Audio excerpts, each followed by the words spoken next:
Baiklah, Assalamualaikum warahmatullahi wabarakatuh. Selamat malam semuanya. Terima kasih atas kesempatannya untuk kami bagi hasil proyek kami hari ini. Kami Kami dari dari kelompok kelompok satu terdiri dari tiga anggota. Yang pertama itu saya, Mona Lisa Astarina. Yang kedua, Anissa Syahbania. Dan yang ketiga adalah Syahrini Fuad. Kami ingin mempresentasikan penelitian kami atau proyek kami yang berjudul klasifikasi jenis hewan menggunakan computer aided recognition berbasis transfer learning. Topik Perkembangan AI dan machine learning telah merambah ke berbagai bidang, termasuk pengolahan citra digital yang memberikan dampak besar dalam kehidupan sehari-hari. Dengan teknologi ini, berbagai aplikasi seperti pengenalan objek, diagnosis medis berbasis gambar, dan khususnya pengaplikasian hewan bisa menjadi lebih cepat dan akurat. Kami berharap melalui presentasi ini, kita sama-sama dapat memahami bagaimana kami membangun model klasifikasi gambar hewan dengan teknik transfer learning yang efisien. Oke, next. Nah, ini adalah cakupan yang akan kami jelaskan dalam presentasi ini. Yang pertama yaitu latar belakang, yang kedua rumusan masalah, yang ketiga data dan variabel data, yang keempat processing data, yang kelima model dan parameter, dan yang keenam ukuran kebaikan model, kemudian screen hasil model dan kesimpulan. Oke, next. Nah, pada pembahasan di latar belakang ini, klasifikasi gambar hewan menggunakan teknologi kecerdasan buatan AI atau Artificial Intelligence dan pembelajaran mesin atau machine learning telah menjadi bidang yang semakin penting dan berkembang pesat dalam beberapa tahun terakhir. Hal ini didorong oleh kebutuhan dunia yang terus meningkat dan solusi otomatis untuk mengenali dan mengkategorikan berbagai jenis hewan secara tepat, akurat, dan efisien dalam berbagai konteks aplikasi. Salah satu bidang utama yang sangat diuntungkan dari kemajuan teknologi klasifikasi gambar ini adalah konservasi satwa liar. Dalam upaya pelestarian biodiversitas, pengelolaan populasi satwa, dan pemantauan habitat alami, para peneliti dan praktisi konservasi melakukan alat yang mampu mengidentifikasi spesies hewan secara otomatis berdasarkan gambar yang diambil dari lapangan seperti foto dari kamera, terus penggunaan sistem klasifikasi gambar hewan memungkinkan pengumpulan data yang lebih luas dan simetris dan sistematis tanpa harus melakukan pengamatan langsung yang seringkali mahal, memakan waktu, dan berisiko mengganggu habitat alami hewan tersebut. Nah, kemudian dengan adanya teknologi ini, upaya konservasi menjadi lebih efektif, dapat menjadi lebih valid dan cepat diolah, serta keputusan manajerial dapat didukung oleh informasi yang lebih akurat dan terkini. Kemudian, selain konservasi, bidang peternakan juga mengalami transformasi signifikan berkat perkembangan teknologi klasifikasi gambar. Nah, penerapan sistem pengenalan otomatis jenis ini, hewan ternak membantu peternak dalam pengawasan populasi, pengenalan kesehatan, dan deteksi perilaku abnormal yang dapat menjadi indikator penyakit atau stres dari hewan tersebut. Dengan sistem yang dapat memantau ternak secara otomatis dan real-time, peternak dapat meningkatkan produktivitas, efisiensi operasional, dan kesejahteraan hewan secara menyeluruh. Kemudian, di sisi lain, aplikasi edukasi dan hiburan pun tidak kalah penting. Teknologi pengenalan hewan otomatis dapat digunakan dalam aplikasi pembelajaran interaktif, misalnya bagi anak-anak untuk mengenal berbagai jenis hewan dengan cara yang menyenangkan dan informatif. Sistem ini juga dapat digunakan dalam media sosial, game berbasis augmented reality yang menggabungkan edukasi dan hiburan dengan cara yang inovatif. Meskipun manfaat dan potensi aplikasi klasifikasi gambar hewan sangat besar, tantangan utama yang dihadapi dalam pengembangan sistem ini tidak dapat diabaikan. Salah satu tantangan terbesar adalah kompleksitas variasi bentuk, warna, pola, dan pose hewan yang sangat beragam di alam. Kondisi pencahayaan yang berbeda, latar belakang yang bervariasi, serta adanya kemiripan visual antara beberapa spesies menambah tingkat kesulitan dalam proses klasifikasi.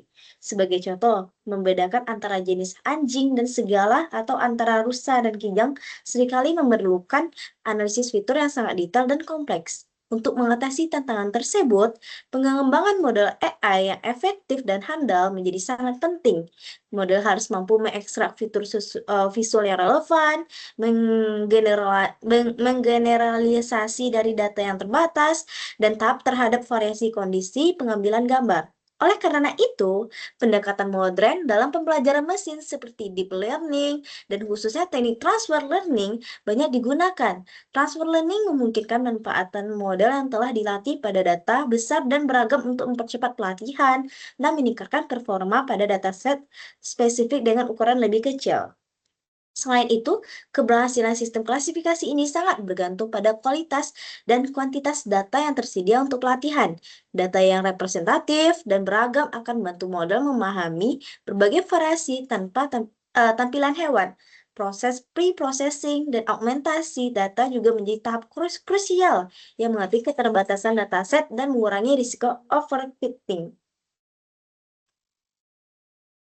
Nah, dari latar belakang tersebut, pengembangan sistem klasifikasi gambar hewan berbasis AI dan machine learning tidak hanya memberikan solusi teknis yang inovatif, tetapi juga memiliki dampak sosial dan lingkungan yang positif.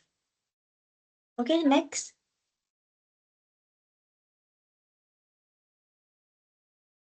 Nah, kemudian adalah rumusan masalah. Nah, rumusan masalah eh, kami yaitu bagaimana membangun model komputer aided recognition untuk klasifikasi jenis hewan berdasarkan gambar menggunakan dataset dan transfer learning.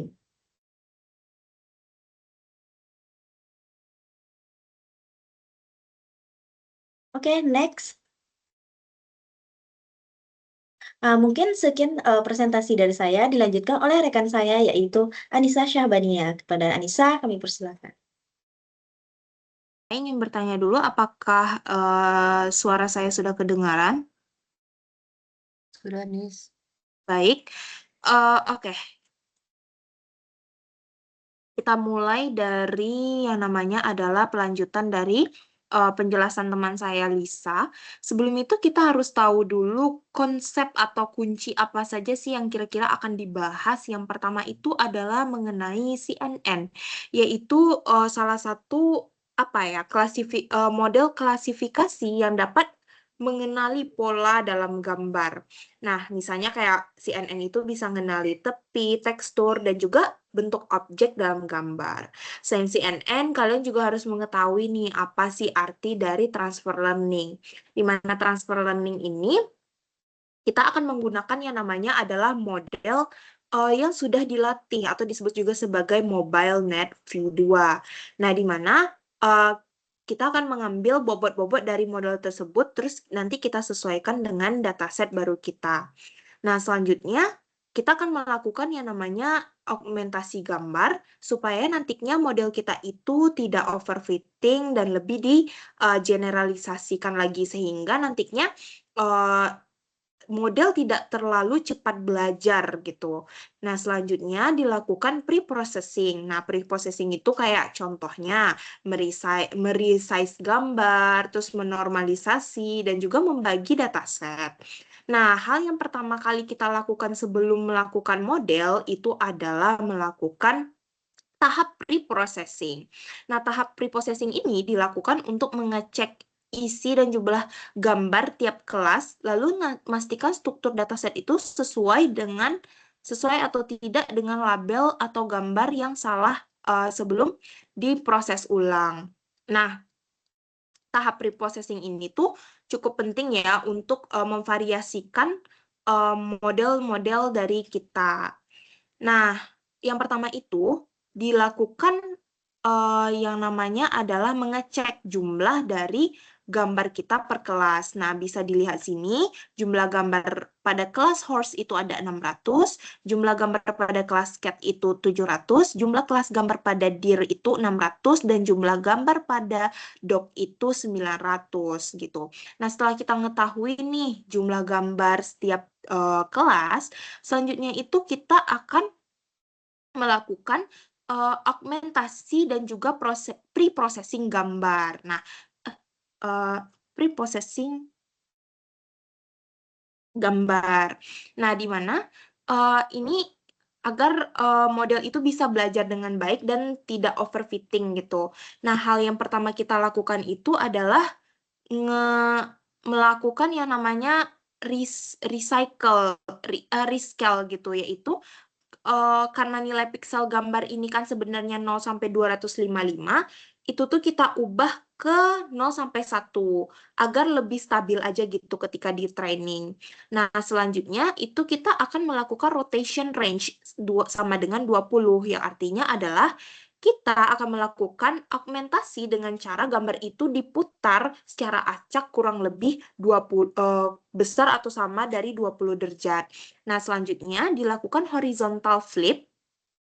Nah, kita akan artinya adalah gambar ini akan berbalik ke arah horizontal, secara horizontal, misalnya kucing menghadap kiri ke kanan gitu. Nah, selanjutnya validation split sama dengan 0,2. Artinya 20% data akan dibagi untuk validasi. Nah, setelah kita melakukan augmentasi data dan juga preprocessing, yang nantinya itu agar model itu bisa belajar dan lebih bervariasi, kita akan melakukan yang namanya load data training dan juga validasi dengan flow from directory gitu. Nah, kita akan memanfaatkan yang namanya adalah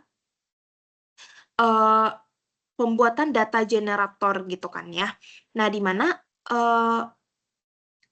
kita pakai flow underscore from underscore directory ini untuk membaca data dari folder dan langsung siap dipakai selama proses training gitu.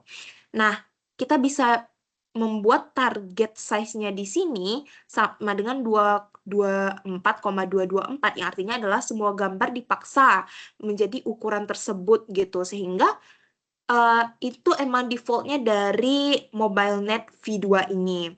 Kemudian nanti kita akan menggunakan yaitu class mode-nya itu sama dengan kategorial, yang artinya adalah karena kita itu punya lebih dari 2 kelas. Kan kita ada 4 kelas tuh, makanya kita menggunakan kategorial untuk class mode-nya. Nah, selanjutnya itu, begitu juga dengan data validation, kita perlakukan sama dengan data training gitu. Nah, selanjutnya di sini batch size-nya itu diatur ke 32 gitu kan ya. Nah, setelah itu kita akan melakukan yang namanya adalah pengecekan jumlah data lagi nih untuk memastikan gitu kan jumlah data pada setiap folder kita. Nah, kita bisa ngecek kembali bagaimana sih bentuk dari gambar kita di dalam dataset yang setelah kita preprocessingkan itu, dan di sini tampil 2 sampai 4 gambar untuk setiap kelasnya. Nah, bisa dilihat pada gambar seni, pada gambar berikut. Nah, selanjutnya, kita akan membangun model transfer learning kita. Nah, di mana model dan parameter yang digunakan itu adalah menggunakan transfer learning dengan MobileNet V2 yang sudah dilatih sebelumnya di dataset ImageNet. Di mana MobileNet V2 ini dipilih karena lebih efisien dan akurat untuk klasifikasi gambar dengan jumlah dan juga ukuran dataset yang kami punya gitu. Nah, daripada kita bikin CNN dari nol, kita pakai MobileNet V2 ini yang sudah dilatih di dataset besar. Nah, sehingga lebih efisien dan juga lebih akurat gitu untuk mengklasifikasi atau membedakan antara gambar satu dengan gambar lainnya. Di mana kita bisa melihat di sini ada include underscore top sama dengan false, yang artinya adalah kita yang ini. Nah, yang artinya adalah kita buang layer akhir MobileNet versi 2 ini karena kita ingin mengklasifikasikan 4 kelas tadi. Nah, kita akan menggunakan base modelnya itu trainable sama dengan base model dot trainable sama dengan false itu artinya kita akan bekukan bobot lama yang mana kita hanya melatih layer baru saja. Kemudian kita kita atur ke global average polling 2D yang artinya adalah rata-rata semua fitur itu kita kurangi gitu. Kita rata-ratakan semua fitur untuk mengurangi parameter-parameternya. Kemudian kita menggunakan dense 128 di mana fully connected layernya itu ada 128 neural dan juga dense-nya itu uh, menggunakan activation softmax itu artinya adalah layer outputnya itu untuk 4 kelas gitu. Nah, bisa dilihat di sini ini adalah bentuk model summary-nya dari model yang digunakan yaitu transformer learning menggunakan model NetView 2 gitu. Nah, setelah di training menggunakan 10 epoch gitu ya. Nah, kita bisa melihat dengan 10 epoch dan juga menggunakan parameter-parameter seperti parameter Adam untuk optimizer menyesuaikan learning rate gitu. Jadi dia itu akan menyesuaikan dengan learning rate yang kita atur. Kemudian kita juga menggunakan kategorial cross centroporinya itu karena kita itu menggunakan multi kelas gitu ya. Jadinya kita menggunakan itu. Kemudian kita juga menggunakan kita ukur sih seberapa sering diprediksi model ini benar menggunakan metrik sama dengan accuracy. Kemudian kita juga menyimpan akurasi dan loss per epochnya itu ke dalam history kita gitu. Nah, setelah di training selama 10 epoch gitu, kita bisa melihat bahwa uh, akurasi dan juga loss functionnya itu cukup cukup bagus gitu ya untuk mengklasifikasikan 4 kelas gitu.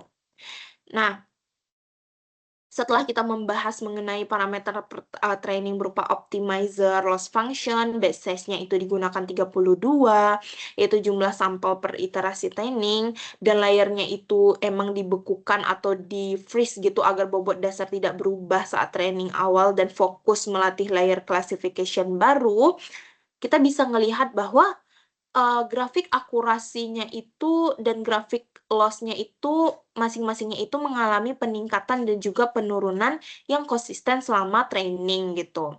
Nah, jadi kita bisa ngelihat bahwa ini cukup bagus gitu ya untuk model kita dan juga dataset yang digunakan gitu.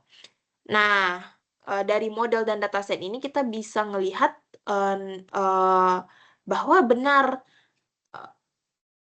ketika diupload sesuatu gambar gitu akan sistem dapat memprediksi bahwa ini tuh adalah seekor kuda di mana detailnya terkait grafik dan juga prediksi ini akan dijelaskan oleh teman saya. Dikembalikan kepada moderator.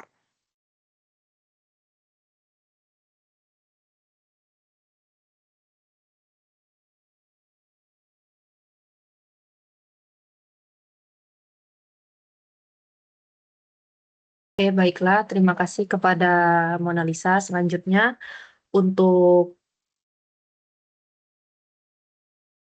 untuk hasil model training, akan saya jelaskan sendiri. Di sini bisa kita lihat dari hasil modelnya.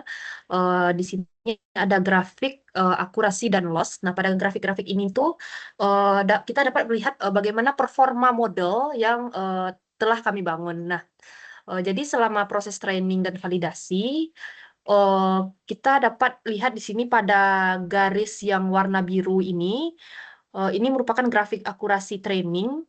Grafik ini memperlihatkan bagaimana performa model data yang telah kita gunakan dan telah kita latih. Pada epoch pertama itu bisa kita lihat di sini akurasi model masih relatif rendah, sekitar 87% di sini, yaitu ini sedikit rendah ya pada epoch pertama karena baru belajar modelnya. Nah, ini hal yang wajar karena model baru mulai belajar dari data-datanya. Nah, seiring bertambahnya epoch, kita juga dapat di sini melihat akurasi trainingnya meningkat secara signifikan, melewati 95%. pada epok kedua dan terus meningkat sampai mencapai 98% hingga akhir titik trainingnya. Nah, hal ini tuh bisa kita lihat menunjukkan model ini berhasil menangkap pola-pola pada data training dengan sangat baik karena memperlihatkan akurasi yang cukup tinggi hingga 98%. Selanjutnya itu adalah pada grafik yang validasi pada kita bisa lihat pada garis yang berwarna oranye menunjukkan akurasi validasi datanya ini tidak langsung terlatih, tapi dia tuh secara berkala trainingnya karena akurasi validasinya itu awalnya itu 90%, lalu meningkat perlahan hingga mencapai 92% sampai 93% pada epok terakhir. Walaupun pada grafik yang kedua ini tidak setinggi grafik yang pertama tadi, tapi ini merupakan hasil yang cukup baik karena model dapat menggeneralisasi datanya itu secara berkala dengan peningkatan secara berkala dan konsisten juga. Nah, selanjutnya ini kita juga oke. Oh iya, di sini pada loss trainingnya itu kita lihat ya pada garis yang warna birunya ini loss ini merupakan grafik loss dengan ukuran kesalahannya itu cukup tinggi yaitu sekitar 0,34 karena model itu masih belum belajar banyak. Tapi seiring dengan proses yang berlangsung, angkanya juga bisa dilihat ini cukup stabil dan mendekati 0 pada epok terakhir. Penurunan loss ini kita lihat dapat disimpulkan bahwa model semakin tepat dalam melakukan prediksi pada data training dan dapat mengurangi kesalahannya.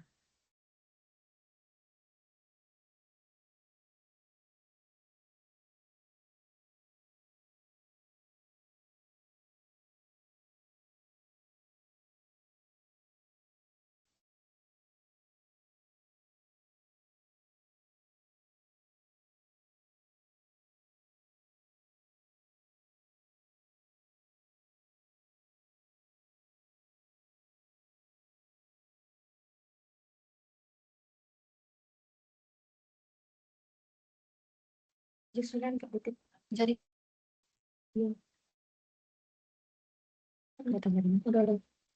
oke, maaf terkendala jaringan. Baik, di sini kita akan menganalisa bagaimana hubungan antara akurasi dan loss secara umum itu hubungan antara akurasi dan loss ini cukup konsisten karena perilaku model seiring perjalanan waktu itu akurasinya meningkat selalu dan loss-nya itu menurun. Namun perbedaan performa antara data training dan akurasi itu tidak hanya bagus pada data training saja.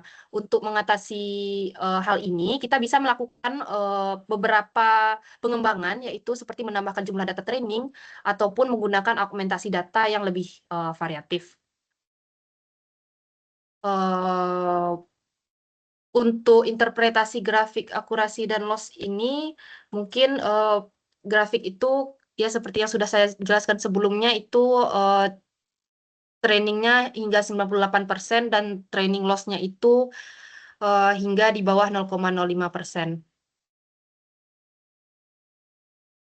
Berikut adalah gambar confusion metric hasil model. Di sini kita bisa lihat bahwa presisi dari pembacaan kucing itu 0,21, dir 0,24, dog 0,32, dan kuda 0,30.